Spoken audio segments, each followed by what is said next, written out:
Hey, this is Aaron, the Metal Theologian. Alright, so a special topic today. We're just going to talk about a few records. And right now, actually though, I do get a little bit of VCLT that we're going to talk about in a second. First of all though, we're playing this record, which has one of the finest covers I've ever seen. This is Scavenger, Battlefield. This is a Belgian band. I don't know why the Belgians were so much better off than the Dutch, but there are just tons of great Belgian bands. And like, there were good Dutch bands too in the 80s, don't get me wrong. It was kind of hit or miss, you know. Ironically, there are more really good Dutch black metal bands, probably, relatively speaking. But first of all, man, look at this fucking cover. You know, because you know what makes this cover awesome? It's not just that it's awesome anyway, because like a corny painting of like some warriors in the ruins. But like the guy's torso is too long. Look how short his arms are relative to his torso, because he's so fucking buff. I've heard that like when you work out a lot, that like your torso like grows this way, so your legs seem short and shit. But you know, that's pretty awesome. This is on Mausoleum too, and I think it was a one and done band, but I don't know, man. It's really good. Oh, holy shit! I'm talking shit about it. Maybe these guys were Dutch. No, these guys are Belgian. Anyway, this is really pretty good. It's not like the greatest thing ever, but it's solid. It's like heavy, and that cover, man, just fucking kills it. Alright, so I'm kind of not in the mood for soda today. I'm going to drink one anyway because I'm taking one for the team. But for that reason, I'm actually not busting out one of Corey's. I'm busting out one I've already had. I actually got this in Greenville, though, and specifically kind of to show it off. This is a non-alcoholic malt beverage. And I actually got this at a Middle Eastern shop. I think they're Lebanese, but I'm trying to see if there's any Arabic on here. No. This is not very sweet, though. It has water, malted barley, corn, citric acid, hops. Oh, a natural malt flavor. And it is a little bit sweet. I mean, it's kind of more like a soda than anything else, but this Laziza shit, you know, it kind of comes off more like a soda that's not very sweet. That's why I'm busting it out. I also had it before, so I'll review it just like anything else, because it's been a couple weeks since I've had one. Let's bring you to the VCLT, because this is what I'm actually trying out for the first time, is I actually got a little something from Spencer. And that is this fine thing right here. Here, give me that camera for a second. Because y'all are going to be jelly once you see this. Check that out. It's a mounted bottle opener, and it's right on the record cube, too, so you know that we're not playing games here. So, I'll still have to use the other one making videos, but when I'm in the living room here like this, we're going to go like this. And of course, another thing set up, so it just goes on the floor. But hey, worth it. Heavy metal, man. Heavy metal is the law, right?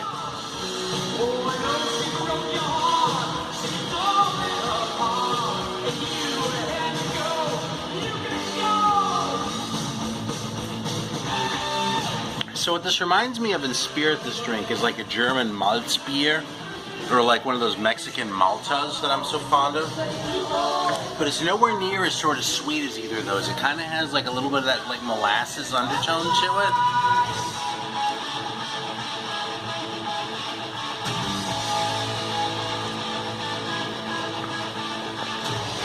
And there is some sweetness to it, but it's not like that sort of sugary, like sort of thick thing. It's a much more like, I mean, it's more like a light beer, you know what I mean? It's like, as far as the consistency of it goes, you know, it just has sort of a brighter flavor to it, and it's a little bit more acidic, too, than those things tend to be. It tends to be more sort of mellow and rich, and kind of fill your mouth, you know what I mean? Whereas this is sort of crisp, and, you want a sip of it? Mm. Yeah, I don't think Spencer likes this stuff, but whatever. I'm fine with it, I just don't have one. Have a sip. Unless you have, like, cold sores or something.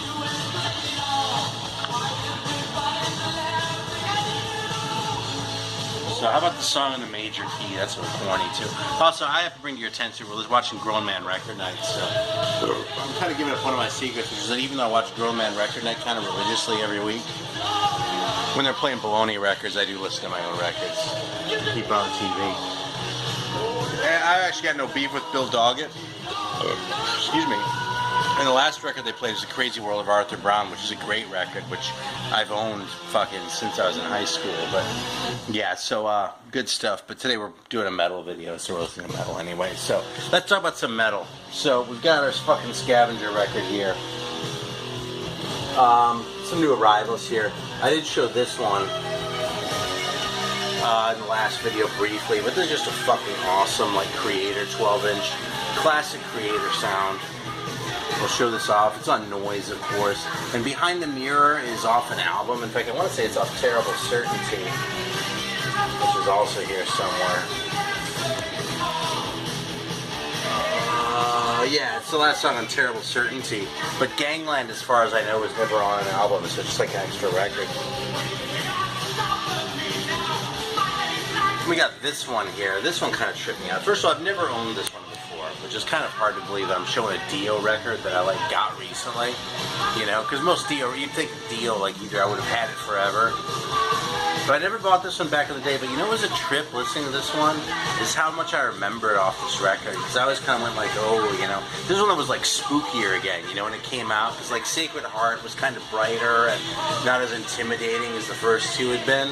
This is a little bit of a return to form at the time, even though he kind of had as much synth as ever. But yeah, man, some of the songs in here, like All the Fools Sailed Away, I didn't even know that I knew that song.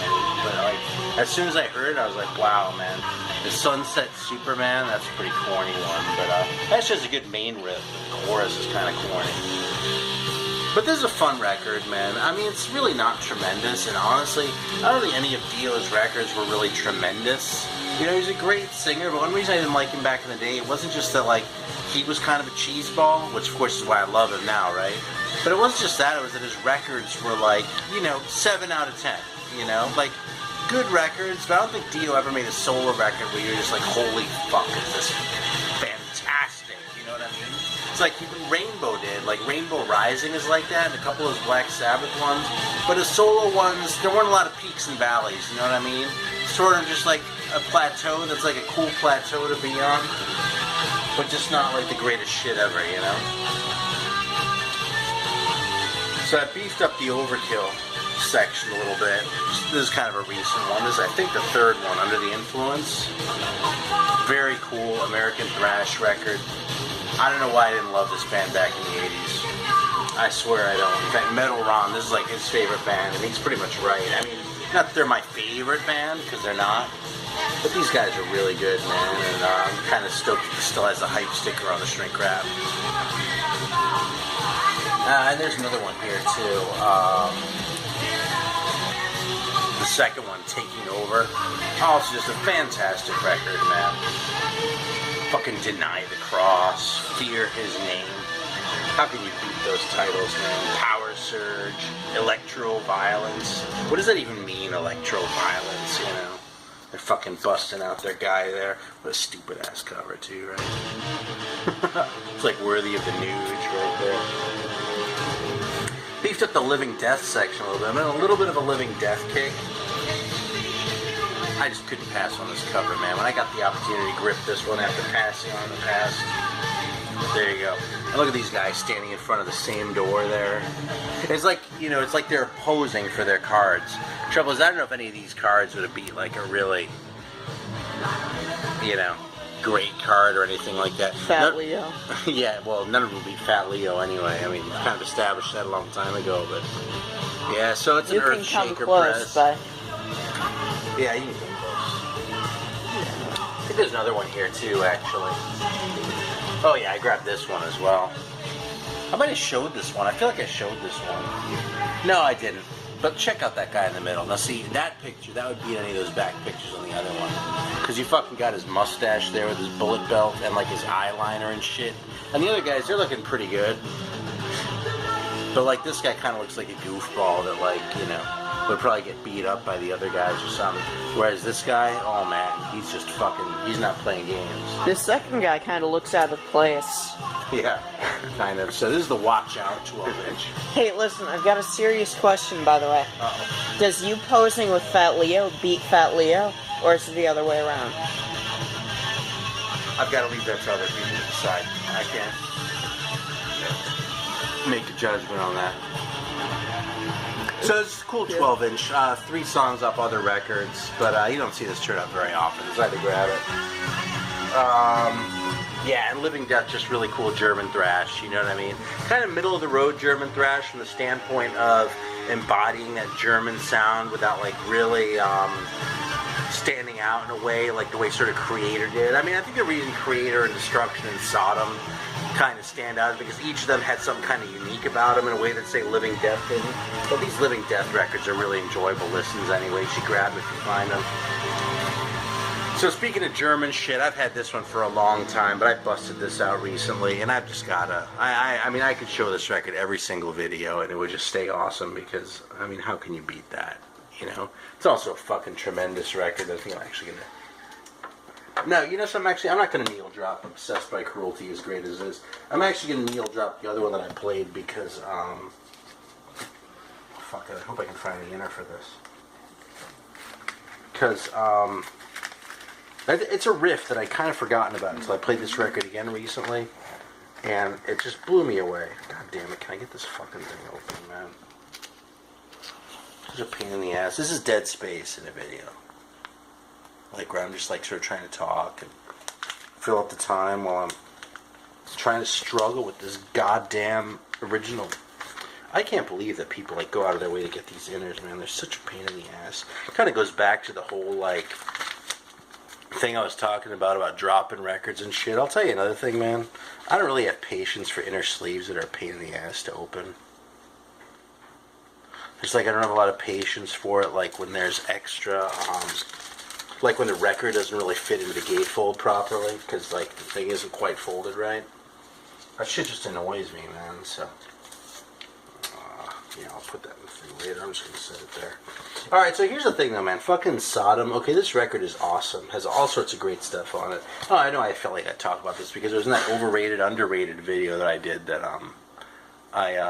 that got deleted by accident. So Brandish the Scepter, man, you can't beat that. And look at those fucking pictures before I move off of this one. Because that one right there, that guy could beat a lot of people. I think the only person that Tom Angel Ripper in that pose couldn't beat would probably be Tom Angel Ripper, the way he looks on the back of In the Sign of Evil, which is on the other side of the room, so you have to trust me. No, but I played this one too. And this one isn't that great, but this is the X-Burst of Sodomy 12-inch. And this fucking riff, the riff on Sodomy and Lust, as corny as that title is, which is why I didn't latch on to it at the time, it's just fucking fantastic, man. So I'm gonna just fucking throw this on right now. Look how good this is.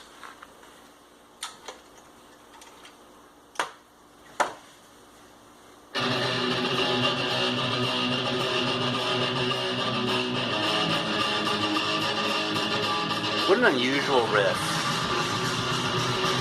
Of course, I get that weird drum sound too. Not as weird as on the first one, but still, man. God, this is so good, man. Fucking Sodom. This is 1987. So yeah. So here's another one I busted out recently, man. This first Vicious Rumors, because I don't know, I heard someone else talking about it, I think, and I was like, oh, you know, I have that, and I kind of forgot about it. So let me bust out. This is before Carl Albert joined the band. And I don't know, man, I thought this record was mediocre, you know? I mean, that guy looks pretty good, but, you know, there's nothing really terrible about this record or anything. It's just kind of, I just didn't think the songs were very good, man. I thought it was kind of boring, and I was like trying to figure out. We had a mishap. What happens is I ran out of space on my phone again because I didn't have a card. Spencer said that at least it didn't get deleted, which is true. So here's the thing, though. I pinpointed what's wrong. I felt so bad. Yeah, whatever. It happens. So, check it out. So I was trying to figure out what was wrong with this record, and it's kind of lame, and I was like, where could it be coming from? And I was figured it out. Just check this out. It's a fucking Shrapnel. Once again, fucking Shrapnel Records delivers us a piece of mediocrity. It's like they had that first Exciter record. It's great, okay? I'm not going to argue with it.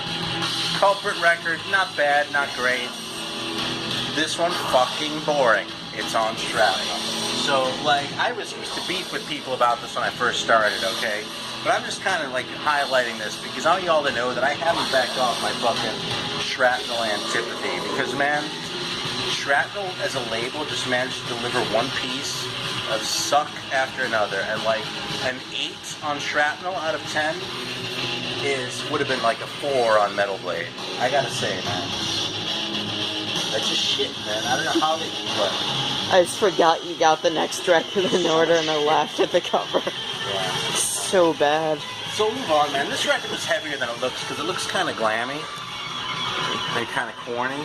And I mean, it's not like super heavy, but I kind of had to grab it anyway because they're from South Carolina, if I'm not really mistaken. It was actually recorded in North Carolina, and actually John Bip Bop Boom showed this a while back. And I hate to be like the guy. You'll never see me like correcting people in videos. So I think it's a dick thing to do. It makes me sound like an asshole. But like on this, I have to make this one exception here because there are so few great bands from South Carolina.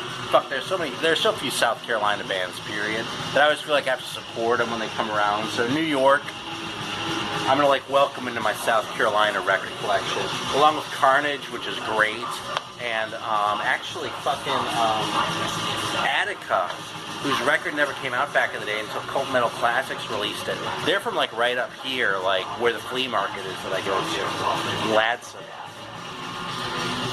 I got this thing. I haven't played this yet. The Torch is awesome. So what can I say? Yeah, make sure you're getting the shit in the shot. It's not just me here.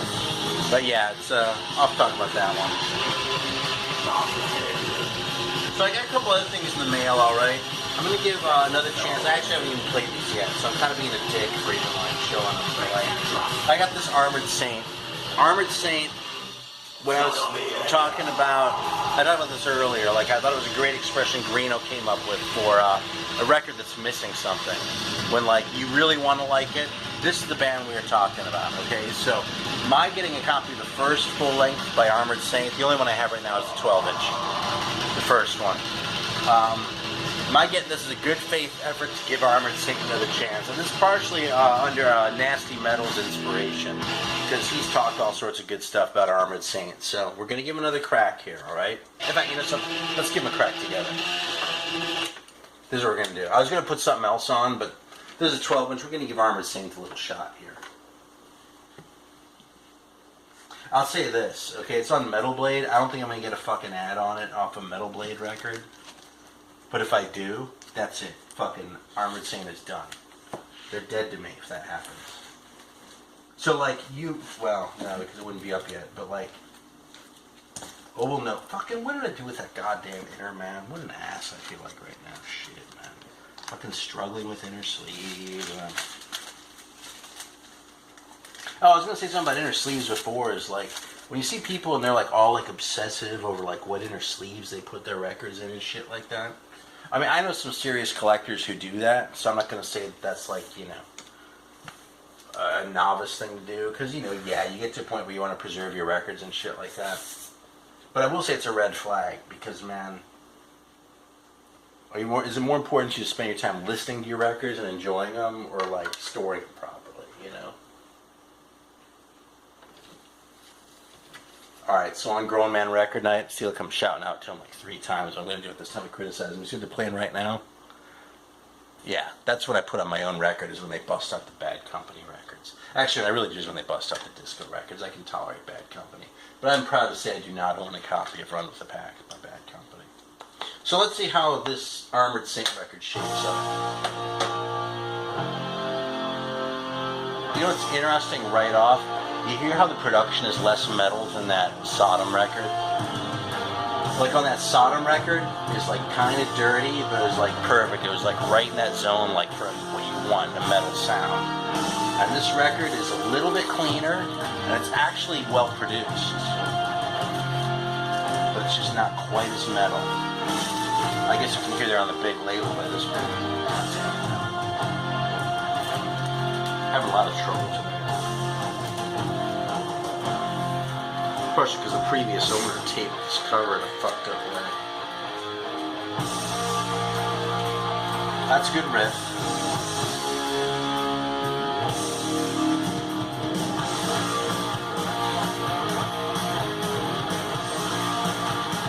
I can hang with this. It's not a great riff. It's a very good riff, though. Actually, it's a really new way of British heavy metal riff, is what it is.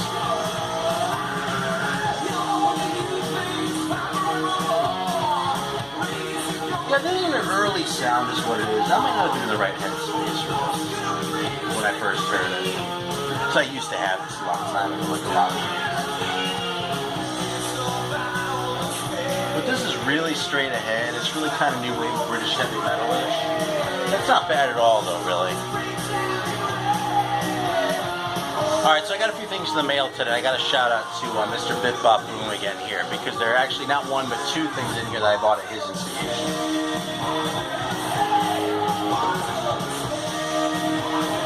One of these is this one. Now, I've had the first trance record for a long time, but he was talking about this one and liking it even better. And this has sort of been on my radar for a long time, like one I wanted to get eventually. But trance was sort of one of those all-Saran German bands. I was like, you know something, man? If they're that good, though, then I need to give this fucker a crack. So I haven't listened to this yet, but there's a little salute to John, because we had to give trance their due. And then finally, then we saved the best for last, because this one, that dude praised so highly and freaked out. I'd sort of been aware of this band anyway, okay? They've been on my radar, someone I wanted to check out, but I hadn't really pulled the trigger on it. And I heard a couple cuts here and there, like online or something, but, you know, I was never aware of them at all back in the day. And anyway, so when I saw this thing turn up for sale for a good price from a seller I like, I was going to say a reputable seller, but it's a seller where, you know, it's like one of my sellers, so I just had to jump. And that record is Open the Gate, singular, by Vortex, the Dutch band. So hopefully this is going to give the lie to what I was saying about Dutch bands before. And there are some fantastic Dutch bands from the 80s, so I won't exactly be shocked. But these guys are from the Netherlands. They had a fucking hilarious video for Open the Gate. And what we're going to do is we're going to needle drop this right now, because I know the song, it's awesome. They made another EP called Metal Bats, which I'd sort of been keeping an eye out for, but what I've been hearing, mostly from John, is that this record's even better. So, and there's a song called The Beauty and the Teeth, and I'm tempted to just go right to that. But I feel pretty strongly about like putting the first song on, letting it speak for itself. So, it's not a very easy record to find. It's on the same label actually as the Gallows Pole record, I'm noticing. No, it's not Gallows Pole. What the fuck are they called? Space. Oh, Future Tense, March to the Gallow. That's what it's called. Gallows Pole is someone else. So that UP thing, and here we are, man. So we're just gonna like needle drop this and enjoy it together. Let's see what kind of an impression they make here.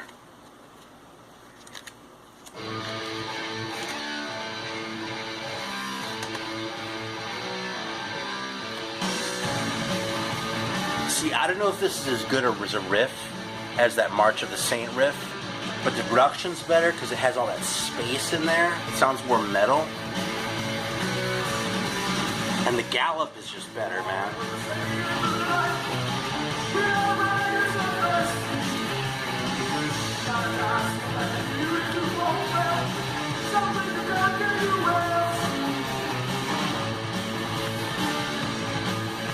Shit, this is good, man.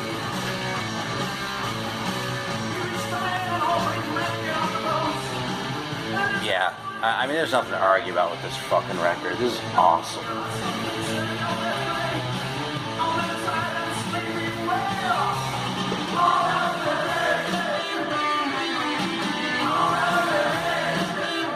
How about that chorus, man, with that weird break in it? And the singer's kind of mediocre, and then they all chime in, and they're all kind of mediocre. They're just fucking perfect, man.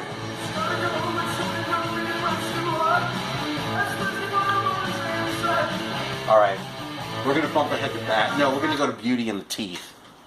Because that's the fucking song title of the day, man. That's just epic. I can't believe they called it for that. I was going to put on Bastards, but we're going to do the Beauty and the Teeth. Because I'll bet this is going to rule.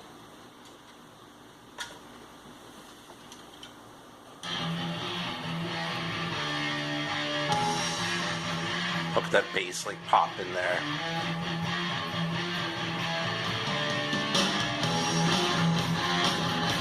Awesome riff.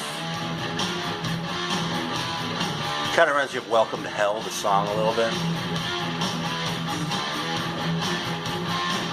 So by being a little bit higher pitched, it has this weird sort of urgency to it. It's really kind of punky sounding vocalist almost, isn't it? Alright, this is awesome. So John, thanks for the tip for proselytizing for these guys, because my eyes were peeled. And thanks for watching. Hope you enjoyed hanging out a bit, and yeah, I think it's going to be a metal night around here because we've got some metal to fucking go through. Awesome. Alright, see you next time.